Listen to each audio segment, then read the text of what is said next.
Манай Монгол улсын төр засаг нэг л биш байгааг ард түмэн мэдхийн дээлээр мэдээд байгаа юм.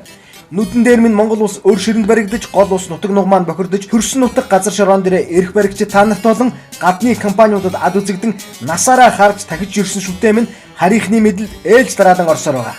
Гэсэн хэрнээд Монгол улсын эдийн засаг нурж унаж бүр хоосроод байна. Яаж ч утсан Эрдэнэтээс 7 дахин их баялагтай оюутлагын орд газар маань ашгаа өгөлгүй, бүр байцгаад баялаг маань баялаг биш, өр болцоход байгааг бүр яаж хичээгээд ойлгож өгөхгүй байна. Харанхуанаар бодоход Эрдэнэт үйлдвэр бүхэл бүтэн хот сүндэрлүүлээд боссон. Одоо тэнд Монголын маань хоёр том хот хөгжин цэцэглэж 90 орчим мянган хүн байнга амьдарч Монгол улсын төсвийн 30%-ийг дангаараа бүрдүүлж байна. Ингээд харахаар Эрдэнэтээс 7 дахин их баялагтай оюутлагын орд газрыг дагаад Эрдэнэт шиг 7-гийн 7 хот босмоор доо. За 7-гоо байхад ядаж ганцыг босгочмоор. Гэтэл үгүй гинэ.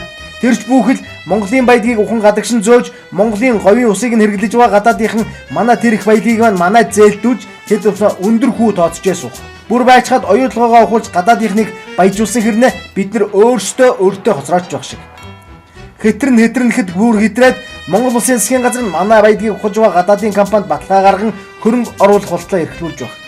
Үүнийг төвчилгүй арай л биштэд байна да гэж дуугархаар гадаадын хөрөнгө оруулагчдыг ад үзэж хөөж гаргалаа. Та нараас болж гадаадын хөрөнгө оруулалт үргэлээ гэсэн юм яриад байна. Ингэж өрөнд оруулдаг юм бол тийм хөрөнгө оруулалтаар яах юм? Монголоос өөр газар ингэж наймаа хийдэг бай гэж бүх амьдралаа тавиачулсан мөрийдсэн ч болохоор байна. Арджилсан эрх баригчид та нар нэг л бишээ. Оройтойгоо дээрээ бодоосоо ухаараасаа. Тэсгээ байгаад цэргийн генерал хүртэл өргөсөн тангаргаа бодон цэрэг хувцас тайлж шудраг ус явдалтай тэмцэхээр болж байна. Эх орон гэдэг чинь ширхэг чулуу сөөм газраас л бүтдэг юм. Илүүдээ гарсан газар гэж хаач байдаг юм. Оройтойгоо дээрээ бодоосоо ухаараасаа.